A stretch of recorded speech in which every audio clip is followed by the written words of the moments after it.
반갑습니다. 네. 계리 리스크 관리 2022년 계리사 2차 시험 준비하는 과정, 기본 과정입니다. 첫 시간 갖도록 하겠습니다. 여러분들이 아마 보험 계리사 시험에 5과목 중에 아마 특히 이제 보험 계리사를 준비하시는 여러분들이 전공 과목이 수학이나 통계학이 많아서 특히 문과성 상대 그쪽 분이 좀 유리한 과목이기도 한데, 리스크 관리가 문장 표현력이 굉장히 중요한 과목이라서 아마 수학이나 통계학을 전공하신 분들은 조금 공부하는데 좀 애로사항이 좀 있는 과목이라고 좀 볼 수가 있고,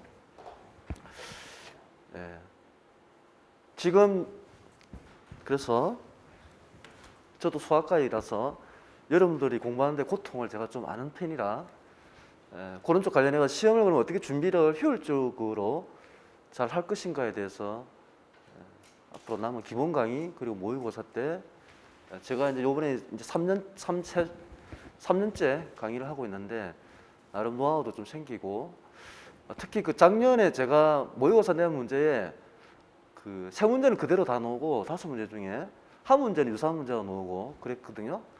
그래서 아마 여러분들도 제가 이제 그쪽 관련해서 지금 현재 여러 부분에 보험의 시사성이 있는 문제들과 관련해 가지고 계속 같이 일을 하고 있기 때문에 그런 좀 정보를 바탕으로 모의고사 때 시적절하게 문제를 내어서 측정률을 좀 높이려고 노력 중이고, 올해도 그 부분들은 계속 잘해서 여러분들의 합격률을 높이도록 하겠습니다.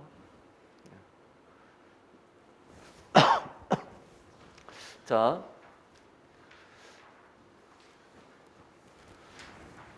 우리가 제가 오늘 저기 프린트물을 한 4개 정도 나눠드렸는데, 제가 이 계리 리스크 관리와 관련해서 기본 교재는 이걸로 할 건데, 시대가 이제 많이 변해서 이 책의 효용성이 점점 떨어지고 있어요. 이 책에 무슨 말이냐면, 그동안에 여기 나와 있는 이걸 볼까요? 이 시험의 트렌드를 보게 되면 2014년도에 여러분들 공부하시는 보험계리사 시험의 제도가 이제 바뀌었고, 그리고 2016년도에 보면 그동안에 우리가 IFRS 보험 회계 기준에 원가 평가와 관련 회계로 보면 현금주의죠. 현금주의 사상에 의한 보험 계리적 이론을 바탕으로 해가지고 문제가 출제되었는데, 2016년부터 그때 당시에는 IFRS 페이즈 2라고 그랬고, 지금 이제 정확하게 명칭이 IFRS 17이라고 명칭이 바뀌면서 2016년도부터 그와 관련된 문제들이 꾸준하게 요 기간에 다 나왔어요. 17과 관련된 한두 문제 계속 나왔어. 그러다가 그래서 이 책의 교재가 보면 이 책에 관련된 내용들이 여기서 요 과정에서 2019년까지는 어느 정도 한두 문제 계속 나왔어요.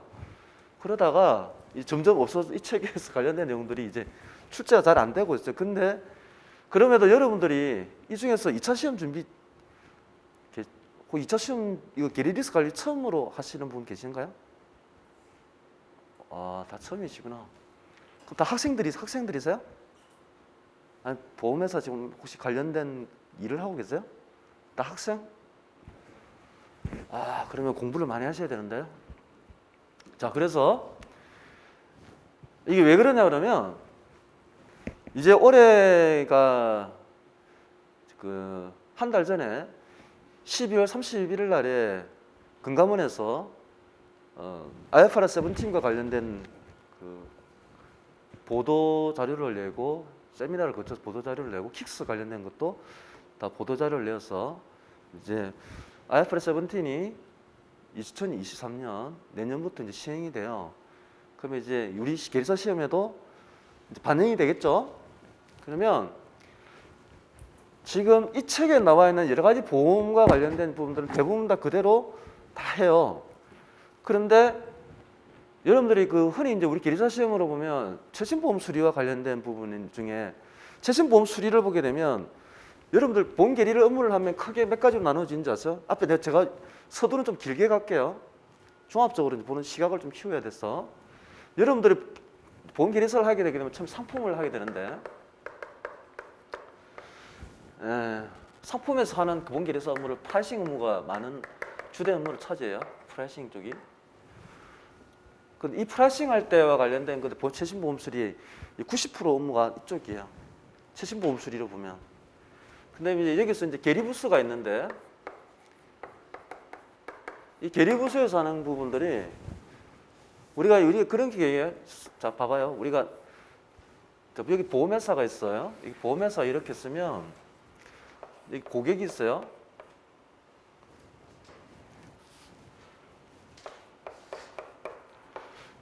보험회사에서 여기에 나와 있는 자, 상품이 있어야지만 이 상품이 어떻게 돼요? 설계사나 GA를 통해서 이렇게 고객한테 가겠죠, 그죠? 보험을 팔겠죠, 그죠?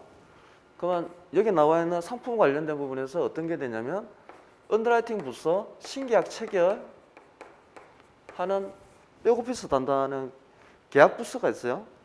이 부분들이 또 고객하고 이렇게 만나게 가겠죠, 그죠?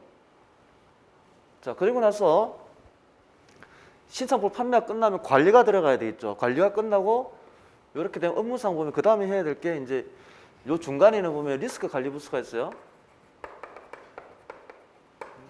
여기 이제 결산이 있어. 결산이 뭐냐면 계리 부서가 있어요. 이 결산이 아니고 정확하게 얘기하자면 마감 업무가 있고 결산 업무가 있는데 마감이라는 건 뭐냐면 돈이 들어오고 돈이 나가고 현금주의 관점에서 보면 이 마감은 돈이 들어오고 나가는 부분에 있어서 그냥 그대로 얘가 전표를 끊어서 처리한 게 마감 업무예요. 근데 결산 업무는 뭐냐면 영어로는 클로징이라고 그러는데 이 결산 업무를 하는 위해서는 이 캐시인과 캐시아웃 돈 들어온 걸 가지고 분석을 해야 돼. 왜 분석을 해줘야 되냐? 자, 그것도 제가 일장자별로 나눠볼게요. 처음부터 내가 너무 깊게 들어가는지 모르겠는데 일단 들어가 봅시다. 우리가 그러니까 상품 종류별로 보면 분류를 할 때 어떻게 보험업법에 나오는 기준으로는 어떻게 돼요? 인보험하고 어떻게 돼요? 손해보험 쪽 나눠지죠. 그럼 손해보험, 인보험 쪽인 게 자, 그럼 보험회사로 칩시다. 그럼 이 생명보험이 있고, 그죠? 손해보험이 있죠. 근데 손해보험은 우리 흔히 말하는 캐주얼티나 제너럴이야, 그죠? 영어로 하면. 근데 우리나라는 그래서 옛날에는 제가 신입사원 때는 손해보험에서 장기보험을 안 팔았어요. 뭐만 팔았다? 일반하고 자동차. 그 화재보험하고 자동차 보험 주거였어. 근데 여기서 이제 장기보험을 90년대 중반부터 판매했거든요. 이 장기보험이 뭐라고? 인보험이거든요. 자, 그런데 일반화와 자동차는 전부 다 단기보험이야. 그럼 장기보험은 어떻게 돼요? 10년, 100년까지 내다봐야 되죠. 보험기간이. 요 단기는 뭐예요? 1년 아니면 길면 3년이야. 요거거든요. 이 차이가 얼마나 큰지 아세요, 여러분들? 이 결산을 할 때 일반 보험하고 자동차는 요거 두 개는 마감 업무하고 결산 업무가 거의 동일한 업무야. 근데 장기보험은 마감하고 결산하는데 차이가 엄청 커요. 왜 크다? 장기보험이기 때문에. 왜? 장기보험은 보험계리사들이 분석을 해야 될 게 엄청 많아요. 왜 그럴까? 왜 이렇게 들어갈까요? 이 구조 때문에 그래. 보험료 납입 기간은 M년이고 보장 기간은 N년이야. 기간이 다르거든. 그래서 세븐틴으로 간 보험 시가 평가도 여기서 발생한 거죠. 현재 있는 IFRS4는 돈이 들어올 때는 현금주의 방식이니까 현재는 돈이 들어오는 이 기간에는 플러스고 이 나간다 맨날 들어오는 걸 나가기만 하잖아. 마이너스야. 이게 맞아요? 회계 처리가? 안 맞거든. 그러면 발생주의 관점에서 봐야 되는 거야. 그래서 세븐틴이 나와서 이 기간 전체로 보고 이 N년이라는 보장 기간을 보험 서비스 대상 기간으로 보고 손익을 이렇게 균등 체계적 배분을 해줘야 된다는 게 발생주의 회계 관점이거든. 이런 식으로 계산하려면 이거 두 개 때문에 엄청 복잡해. 지금 나와 있는 IFRS4도 마찬가지예요. 자, 그래서 내가 왜 갑자기 이 얘기가 나냐면 처음부터 일단 들어가면 마감 결산이 있는데 그래서 여러분들 계속 가장 궁금하잖아. 계리사가 되면 무슨 일을 하는지 궁금하잖아. 그 관점에서 말씀드린 거고. 그래서 상품이 있는데 처음에 상품을 만들어야지 제품을 만들어야지 고객을 만나야 되고 그걸 설계사가 이제 설계사분들이 판매를 해서 고객한테 판매 그 다음에 결산 업무를 하고 결산 업무에서 나오는 데이터를 통해 가지고 리스크 관리 부서에는 분석을 다 해가지고 회사의 잠재적 리스크를 다 점검하고 미래를 내다볼 줄 알아야 돼요. 이 리스크. 자, 그래서 계리 리스크 관리에 놓는 시험에 많은 부분들이 옛날에는 보면 지금은 그래도 많이 발전. 2000년도, 20년 전, 30년 전에 계리 옛날에 이론미 실무는 전부 다 언더라이팅, 계약 보전 이런 쪽 문제가 나왔어. 이런 쪽에서 문제가 나왔어요. 손익계산 관련된 거 이런 거 나왔어. 이제는 그거 다 필요 없어요. 우리 시험 이제 안 나와. 놓을 이유도 없어. 우리 이제는 어디로 가요? 시험 문제가? 그래서 옛날 기출 문제도 제가 볼 때는 이 기출 문제를 꼭 보셔야 되는데 한 10년 정도 것만 봐요. 아니면 2014년 이후 것만 보든가. 그 전에는 안 봐도 돼요. 이제 그거 안 나와.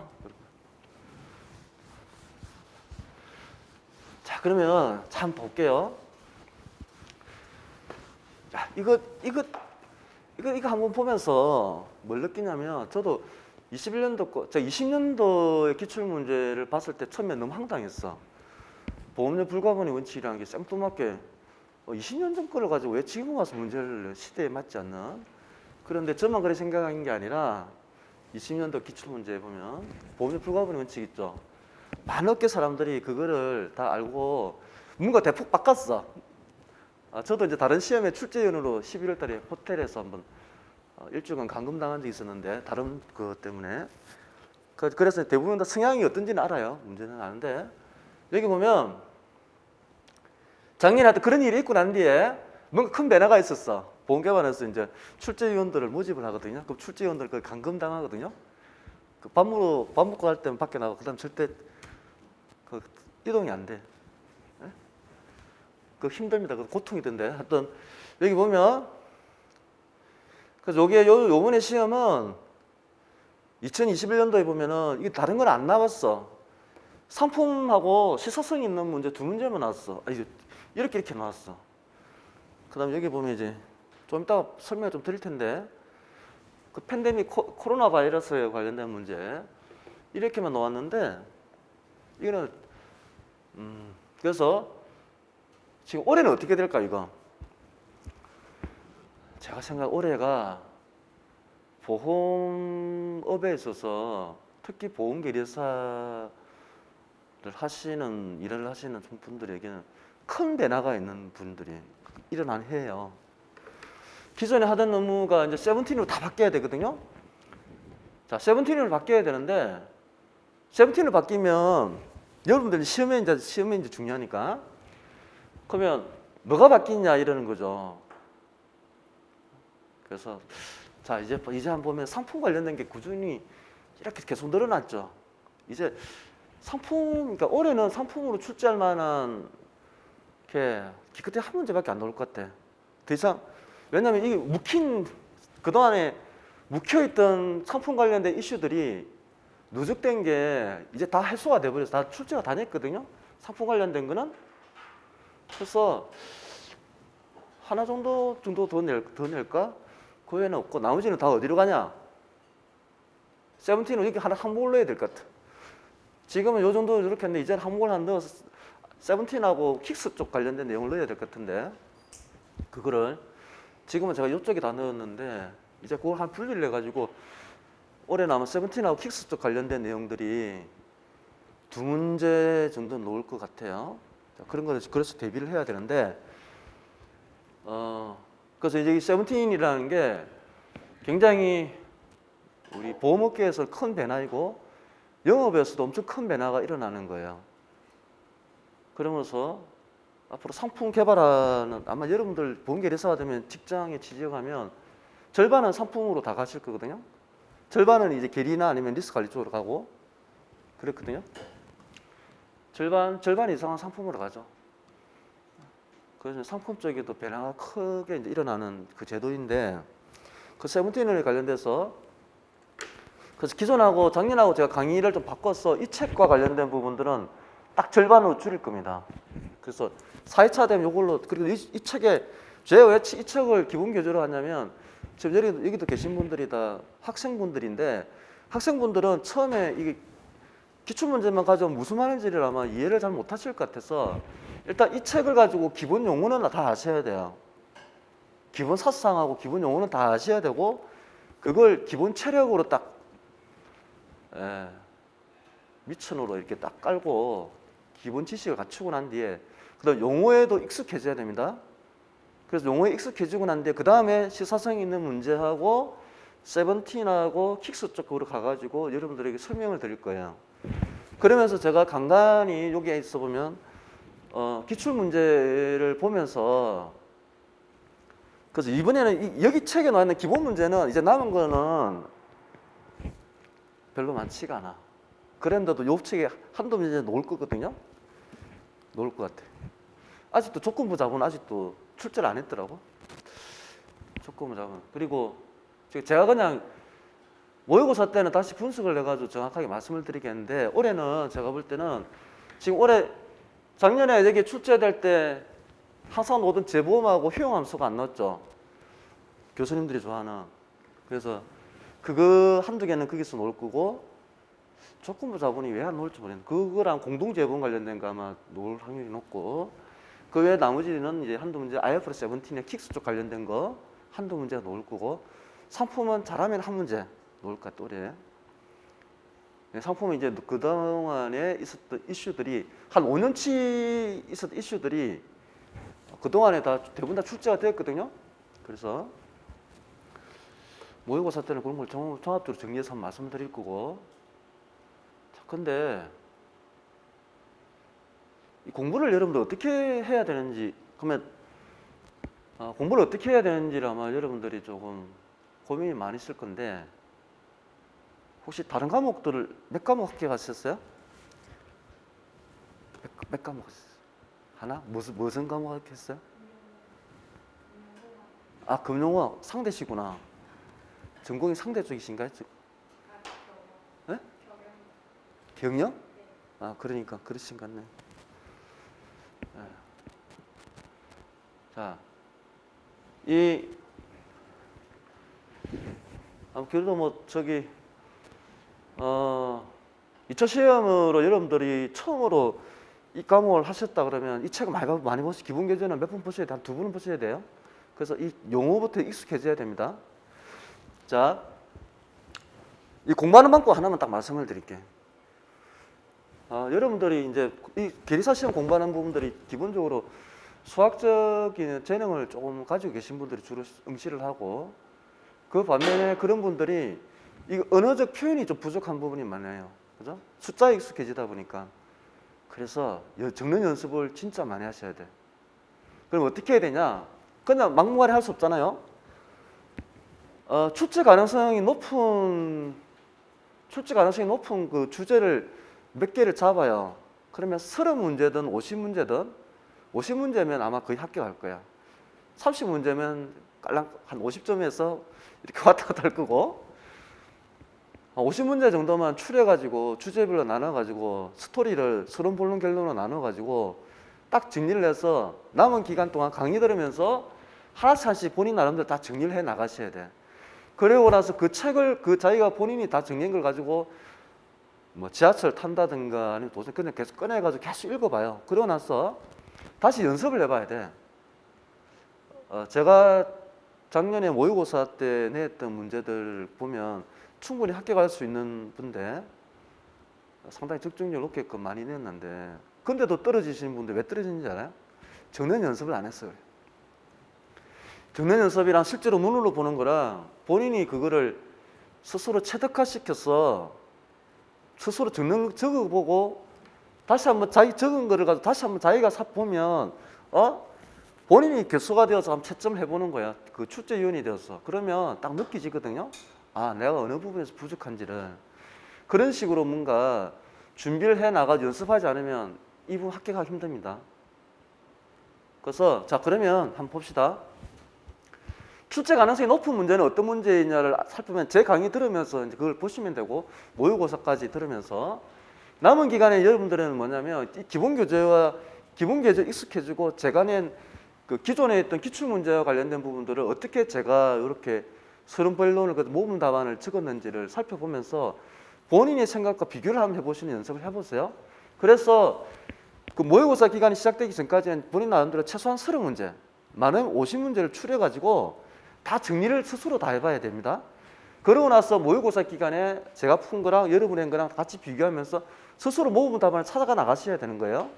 그러면서 그 적는 연습을 하루에 한 문제씩만 하면 합격할 수 있어. 6월달부터. 그 전까지는 연습해가지고 정리를 다 하시고 아시겠죠? 예. 자, 그래서 이제 조금 전에 말씀드린 것처럼 올해 시험은 시사성 있는 문제가 올해도 다 출제될 거예요. 예? 작년에도 보면 시사성 있는 문제가 다 이렇게 다 나왔거든? 실제로 여기 보면 실손하고 무해지하고 코비드 이거는 상품과 관련된 요건 상품 절반이 들어가 있어요. 지금까지 한 번도 나오지 않았던 일반 보험. 여기 일반 보험. 그동안 여러분들이 알고 있는 자동차 보험이라든가 기출문제나 자동차라든가 생명보험과 관련된 장기보험 쪽 관련된 거는 한 번도 지금까지 출제를 안 했거든? 근데 이거 일반 보험이에요, 일반 보험. 일반 보험 쪽에 들어온 거예요, 이게. 상품 쪽에 보면.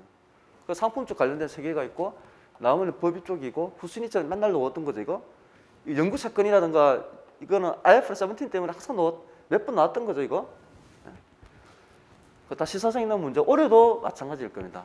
올해도 시사성 있는 문제고, 앞으로 여러분들이 그 보험 수리를 하지 않으신 분들은 보험 수리 문제도 17이 되면 문제가 출제 경향이 달라질 수 있습니다. 한두 문제 정도는. 최신 보험 수리가 아까 말씀드린 프라이싱 쪽 위주라 그랬죠.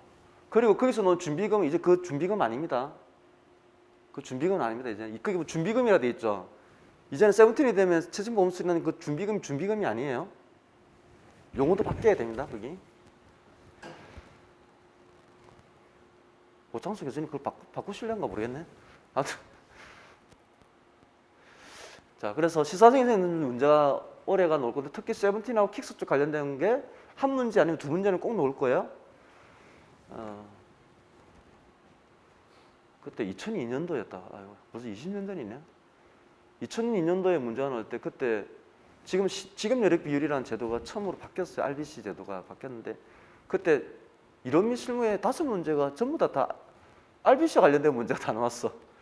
지금은 그때처럼 황당하게 나오진 않겠죠.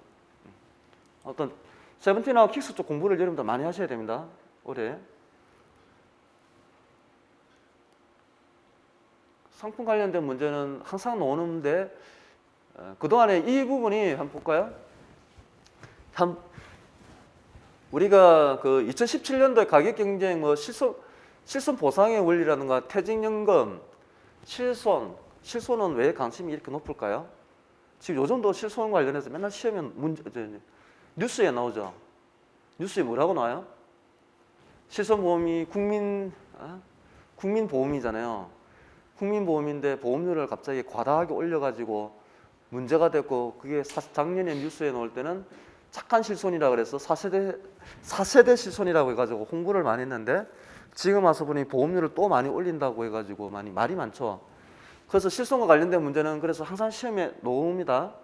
그래서 작년에 제가 이제 가능성이 높은 거라 해가지고 말씀드렸던 건데 그대로 넣었고, 근데 안보험은 요즘도 다시 삼성생명이 대부분에서 판결이 졌죠. 거기 2018년도였는데 그 안보험이 2020년도에 나왔던 거예요.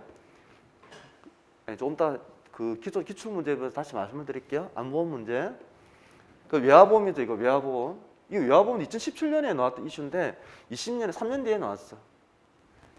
그래서 이 보도자료에 금감원의 보도자료를 보고 여러분들이 공부를 많이 하셔야 되는데 그 보도자료에 당년도만 보면 되는 게 아니라 한 3년치를 봐야 되는데 상품과 관련된 거는 그 이제 교수님들이나 아니면 실무를 하시는 출제위원들이 이제 들어가서 그 시대에 가장 이슈가 되는 문제들 위주로 출제를 할 거예요. 근데 그동안 이슈될 문제들이 거의 다 나와가지고 약간 변형시켜서 놓을 수는 있습니다. 그 상품 문제 한두 문제는 꼭 놓을 것 같은데 두 문제까지 올해는 놓을 것 같지는 않고 한 문제 정도 놓을 것 같은데 한번 보자고요. 이 무예지는 제가 2년 전부터 계속 놓을 거라 그랬는데 결국은 나오더라고요. 결국은 나왔고, 왜냐면 무예지 저예지를 제가 2014년도에 제가 처음으로 만들었거든. 업계에 금융위 찾아가서 규정을 다 바꿔가 만드는 건데 그때도 이게 문제가 될 거라고 하는데 저는 그래서 금융위와 건강원에 찾아가서 저예지만 하자라고 무예지를 못하도록 규정에 넣자 그랬는데 안 넣더라고. 그래서 결국은 문제가 돼가지고 무예지 상품에 문제가 되어서 이슈가 많이 되고 있죠. 그렇고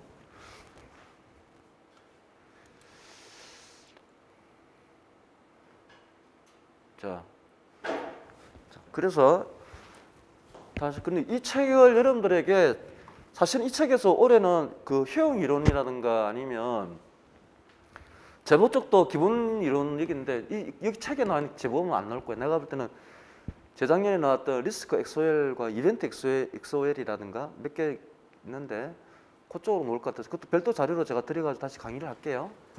이 책에 나와 있는 건 기본 교재인데 여러분들 이 책을 가지고 시간을 많이 뺏길 수가 없어. 이 책은 여러분들이 직접 많이 읽어보셔가지고 저는 핵심 내용만 전달해 드릴 테니까 여러분들 직접 다 많이 보셔야 돼요. 이거 하나씩 다 읽어보셔야 돼요. 여러분들은 저는 이 책을 가지고 매달리면 시간이 없어요. 그러면 적정률이 낮아져서 안 돼. 여러분들 해줄 일은 이 책을 열심히 보셔야 되고 저는 이 책에 나와 있는 핵심 내용 위주로 강의를 하고 그 외에 제가 그 인쇄물로 나눠드렸던 걸 가지고 이 인쇄물로 나눴던 걸 보시려면 바로 이해가 되면 좋은데 이해가 안 되기 때문에 이 책을 자꾸 많이 보라고 하는 거거든요. 바로 이 책이 이해가 되면 여러분들 이 책 이거 보시면 돼. 이거 위주로 보시면 돼. 인쇄물 위주로. 어? 자, 그래서 제가 여기도 적혀져 있지만 제보나 효용 함수가 주로 많이 나오는데 교수님들이 좋아하는 거라서 책 보면서 그것도 다시 한번 다음 주 할 때 강의를 드릴 거고. 자, 여러분들 뭐 이렇게 적혀져 있는데 내가 하나만 말씀드릴게요. 수학을 하시고 여러분들 하시는 분들이라서 뭐냐면 제가 이제 선후배, 또 후배들이 이제 많아져서 같이 일을 해보면 우리 수학을 하시는 분들이 뭐냐면 그 공부하는 특성이 뭐냐면 원리를 알고 싶어 해. 그렇죠? 근데 게리리스 관리는 원리를 알기 힘들죠? 공부를 한다 이거 도대체 경험이 없으니까 어떻게 되는지도 잘 궁금하고, 그죠? 그럼 이거를 자 이제 어떻게 해야 되냐면 여기 나와 있는 뭐 보도 자료도 뭔가 하면 여러분 딱 이걸 생각해 보셔야 돼. 그러니까 쉽게 상식적으로 이제 접근해 보자고요. 상식적으로. 자, 우리가 이게 항상 이해관계자들 리스크 관리나 이렇게 문과성인 이런 글 표현을 잘 써야 되는 과목은 어떻게 일을 해야 되냐면 원리를 잘 해야 돼. 그 원리는 이해관계자의 생각을 다 정리를 잘 하시면 돼. 이해관계자의 생각. 그래서 문제도 보면 다 그런 거잖아. 보험 소비자 입장에서 보험회사의 영향이 뭐냐 이런 걸 자꾸 물어보잖아요. 그러려면 뭘 알아야 돼요? 일단 그 상품이라든가 그 법이 이해관계자들한테 미치는 거를 상식적으로 생각하면 돼. 어렵게 생각할 필요 없어요. 어렵게 생각할 필요가 없어. 자, 그럼 이해관계자가 누구예요? 이해관계자가? 자, 우리가 보험회사가 이렇게 있어요. 보험회사 이렇게 쓰면 이 보험회사야.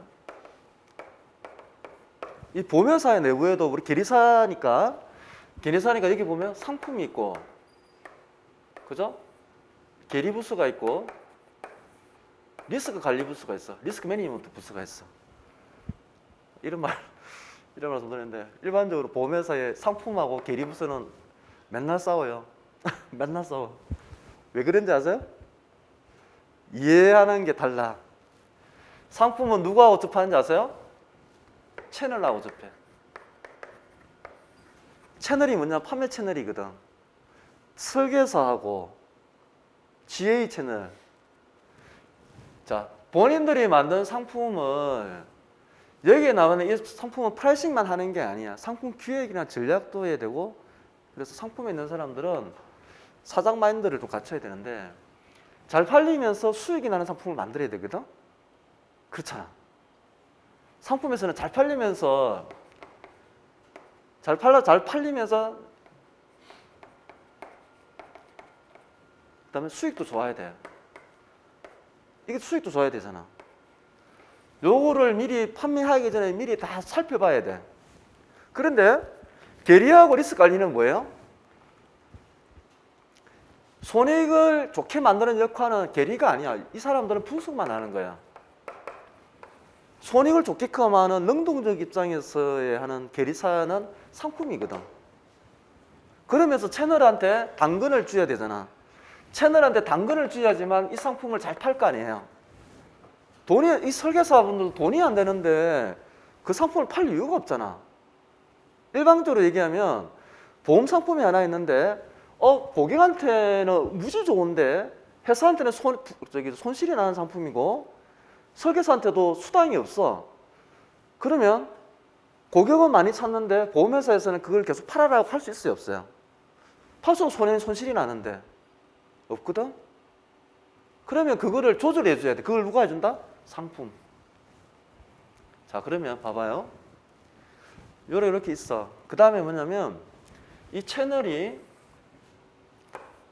고객을 만나가지고 그거 하잖아요. 보험 계약자잖아요. 근데 고객도 보면 계약자가 있고 피보험자가 있고, 그죠?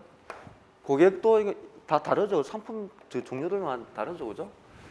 자, 그 다음에 이걸 이제 종합적으로 감독하는 금감원 금융위가 있어.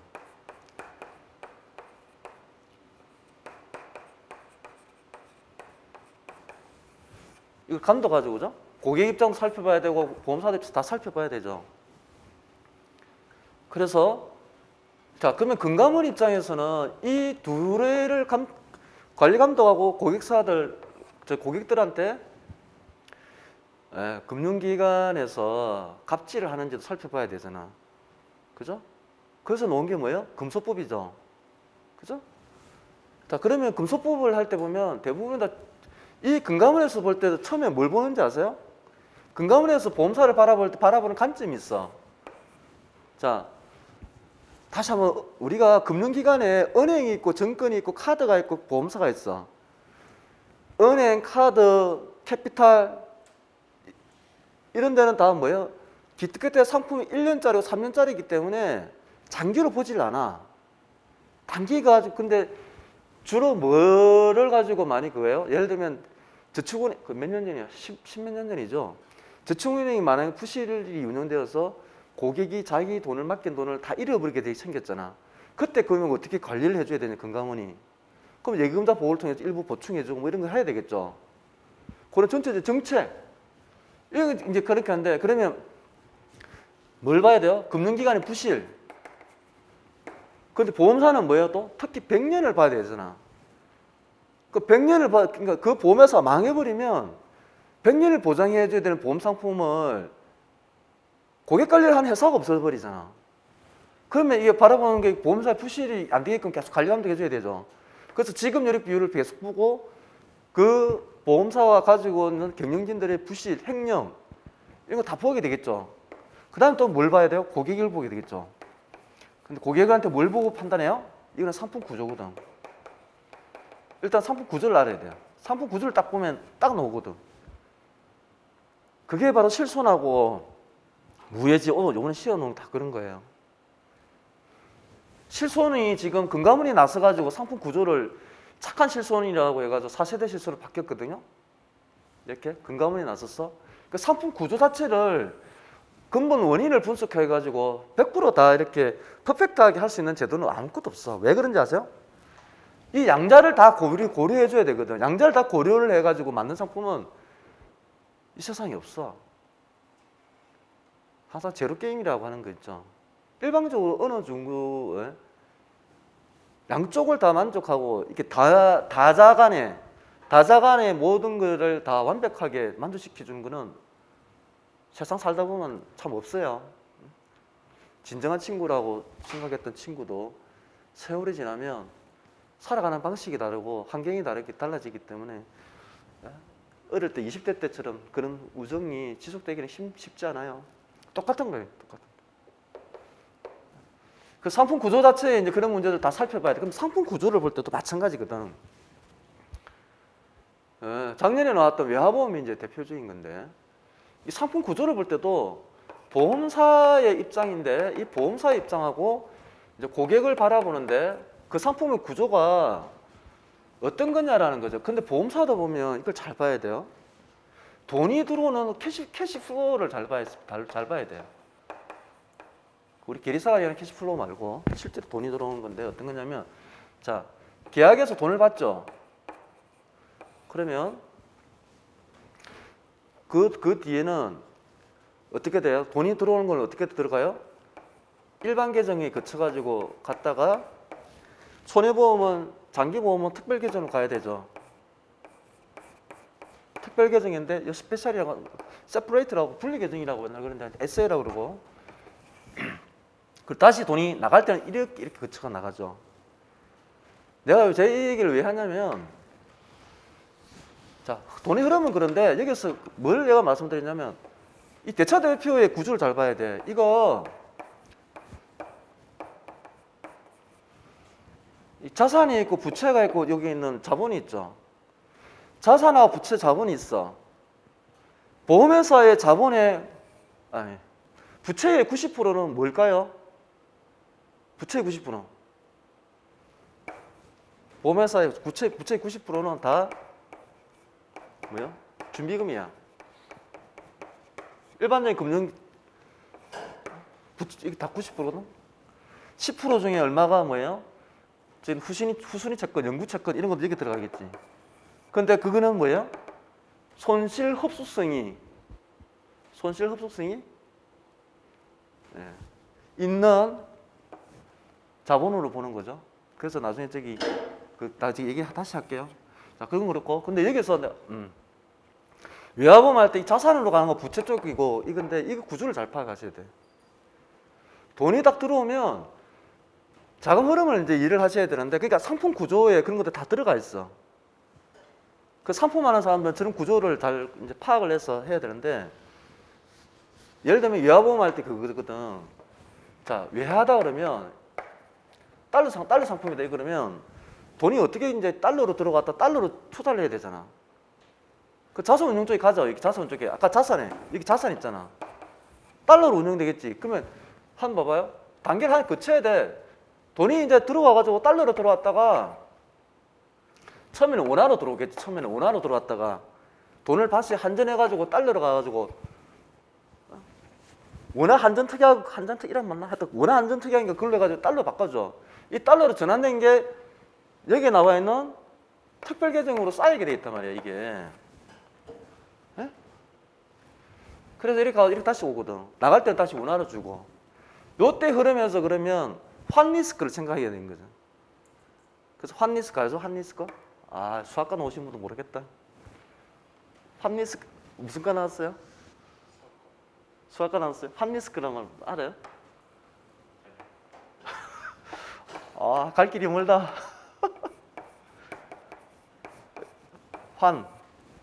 돈을 바꾸는 거잖아.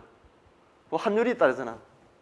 돈은 매월마다 들어오는데 매월 월급음료를 내야 되잖아. 근데 환율이 계속 바뀌잖아, 매월마다. 높을 때가 낮을 때가 있잖아. 근데 보장은 고정돼 있잖아.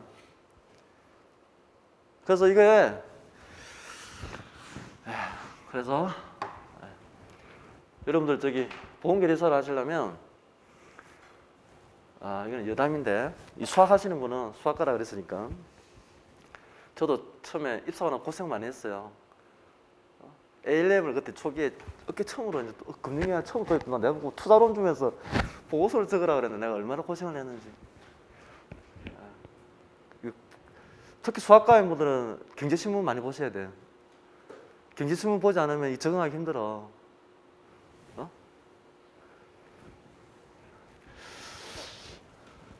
진짜 수학하시는 분들은 진짜 많이 적으셔야 돼요. 많이 적어봐야 합격할 수 있어요. 수학하시는 분들은. 자, 그래서 이게 돈이 들어갑니다. 환리스크 때문에 환리스크를 그러면 매월 들어오는 보험료가 매월마다 환율이 다르니까 그죠? 그 돈은 지급 나갈 때도 그러면 원화로 지급을 해야 되는데 달러로 자산 운용을 하잖아. 그러면 그거에 대한 환리스크를 누가 지느냐 이런 문제거든.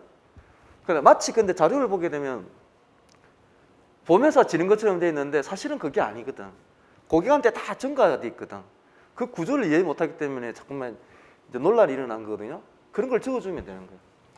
그러니까 지금 여기에서 나갈 때 여러분들을 뭔가 궁금하면 이해가 안 되면 일단 머리에서 그림을 그리면 돼요.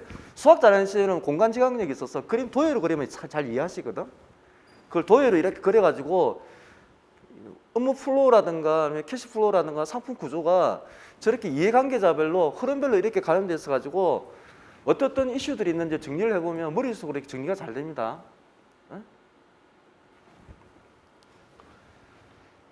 자, 그래서 이해관계자들의 생각을 잘 정리를 하시는 버릇을 들으시면 원리를 금방 깨달을 수 있어요. 자, 그런데 이제 그렇게 하는 과정에서 여러분들이 꼭 기본 지식을 알고 있어야 되는데 그 기본 지식이 여기도 그런 말 적혀있죠. 그 기본 지식이 이 책을 보면 기본 지식이 이제 쌓을 수 있기 때문에 자꾸 보라는 겁니다. 기본 지식이 없는 상태에서 이렇게 고민해봐야 답이 안 나와. 기본 지식이 없어서. 그래서 이 기본 지식을 잘 쌓아야 되고 그래서 그렇게 쌓고 난 뒤에 어떤 문제가 주어졌을 때 해결하려고 그러면 이런 관점에 사자 관점에서 고민을 한번 해보시면 내가 금감원도 돼보고 고객도 돼보고 설계사도 되고 보험회사 입장에서 돼보고 보험회사도 상품이냐 계리 입장이냐 다른 생각해 보면 쉽게 이렇게 와닿을 수가 있어요. 아시겠죠? 그 이제 실제로 일을 하다 보면 저는 계리보다 어릴 주니어 때는 계리 리스크를 했고 이제 과장 시절부터 제가 상품만 해왔거든요. 근데 업무 성향이 확실히 달라. 그래서 이 둘이 부딪힐 수밖에 없어. 네.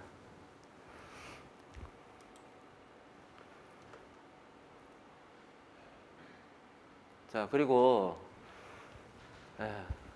상대 이제 뭐 경영이나 경제학이라든가 아니면 금융공학을 전공하셔가지고 문과성인 체질이 좀 있으신 분들은 조금 수월할 거고 머릿속으로 그려진 스토리라인만 가지고 글씨 표현을 잘 하거든요. 수학하는 사람들은 진짜 연습하지 않으면 힘들어요. 수식 위주로 적는 거를 4년 동안 지금은 어떻게 수학 요즘 할 때 순수 수학만 하나요? 저는 순수 수학만 해가지고 응용 수학 많이 하나요? 네. 순수 수학만 많이 하면 적응하기 힘들어. 많이 적어야 돼. 자, 그래서 쓰기 연습을 진짜 많이 하셔야 되고 자, 이제 제가 올해도 적어보면 문제를 제가 보면서 교수님들보다 실무자들 위주로 요번에 출제를 한 것 같아. 요번에 저 출제 성향을 보면 그래서 저도 출제위원을 해보니까 일단 시험에 학생들 난이도를 다 고려를 해가지고 떨굴 사람 떨궈야 되고 합격률 감안하고 그 다음에는 안정성이거든. 뭔가 반대 이론이 나올 만한 문제를 내면 안 돼. 그러면서 난이도 조절을 하는 거거든요. 이렇게. 그러니까 그러면 이제 딱 올해의 제도가 바뀌는 게 뭐가 있고 이슈가 나오는 게 뭐가 있고 기본 원리에 내는 것 중에 그동안 안 낸 게 뭐 있는지 살펴보고 그동안에 안 나왔던 기본 이론들 중에서 뭘 출제해보고 싶은 것들이 딱 있거든요. 근데 그게 이제 웬만하면 이제 많이 없어졌어. 이제 많이 출제가 되어서.